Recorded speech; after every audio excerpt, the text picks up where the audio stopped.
I think the vice president very well knows that sometimes the words don't come out of your mouth the right way. But I always say what I mean. And Neil Smith, an old buddy, are you here, Neil? Neil, I miss you, man. I miss you. My name's Joe Biden. I'm running for, in this case, running for President of the United States. Look me over. If you like what you see, help out. If not, vote for the other person. Well, the senator said she's being vague on the issue of, actually both of them being vague on the issue of the Medicare for all.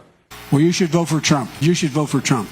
Well, you ought to vote for somebody else. Is because there's a invasion of Hispanics. I never make any big gaps. I mean, you guys love saying that about me. He's going to let the big banks once again write their own rules. Unchain Wall Street. They're going to put you all back in chains. All this stuff about how different Barack Obama is. They're just not used to somebody really smart. They're just not used to somebody who's really well educated. They just don't know quite how to handle it. Because if he's as smart as Barack is, he mustn't be from my neighborhood. I've done some dumb things, and I'll do dumb things again. So earlier this week, Biden publicly used the term Shylocks in reference to aggressive money lenders. But it's a word considered anti-Semitic, a reference to a ruthless Jewish lender in Shakespeare's Merchant of Venice. When I marched in the civil rights movement, I marched with tens of thousands of others to change attitudes. But he never actually marched in the civil rights movement at all. You're a lying dog-faced pony soldier. It's a large, very identifiable Somali community. There's an awful lot who are driving cabs, and are friends of mine, for real. I'm not being solicitous. I'm being serious. Only 15 Somalis live in the entire state, according to the Census Bureau. And Wilmington cab drivers told CNN they knew of no Somalis driving taxis. And I started thinking as I was coming over here, why is it that Joe Biden is the first in his family ever to go to a university? Why am I the first Kinnick in 1,000 generations to be able to get to university?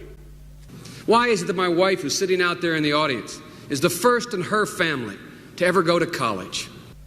Why is Glenys the first woman in her family in 1,000 generations to be able to get to university? No, it's not because they weren't as smart.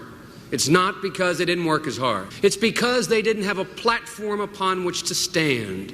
Does anybody really think that they didn't get what we had because they didn't have the talent or the strength or the endurance or the commitment? Of course not.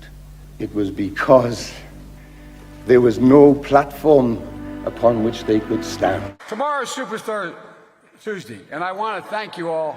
We got the first sort of mainstream African American who is articulate and bright. We hold these truths to be self-evident. All men and women created by you know the thing.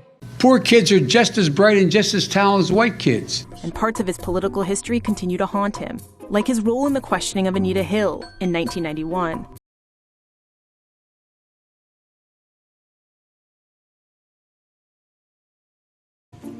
To ask Professor Hill anything any member wishes to ask her to plumb the depths of her credibility. And I know more than most people know, and I can get things done. That's why I'm running. And you want to check my shape on? Let's do push-ups together here, man. Let's run. Let's do whatever you want to do. Let's take the 19 steps. You're a lying dog-faced pony soldier. What's not to like about Vermont in terms of the beauty of it? And what a neat town. You got to go vote for somebody else. All right, thanks so much, sir. We're going to have you here. Thank you so much. Thank you so much. I'm going to vote you in the general if you treat me I right. know. Well, I'm not. I said I will support you in the general. In the general. I'm looking for a primary. We're happy to get a number. We can follow up. That's what I'm looking for, okay? I think I probably have a much higher IQ than you do, I suspect. And I'd be delighted to sit down and compare my IQ to yours if you'd like, Frank. I'm beginning to see why your wife left you. You cannot go to a 7-Eleven or a Dunkin' Donuts unless you have a slight Indian accent. I'm not joking.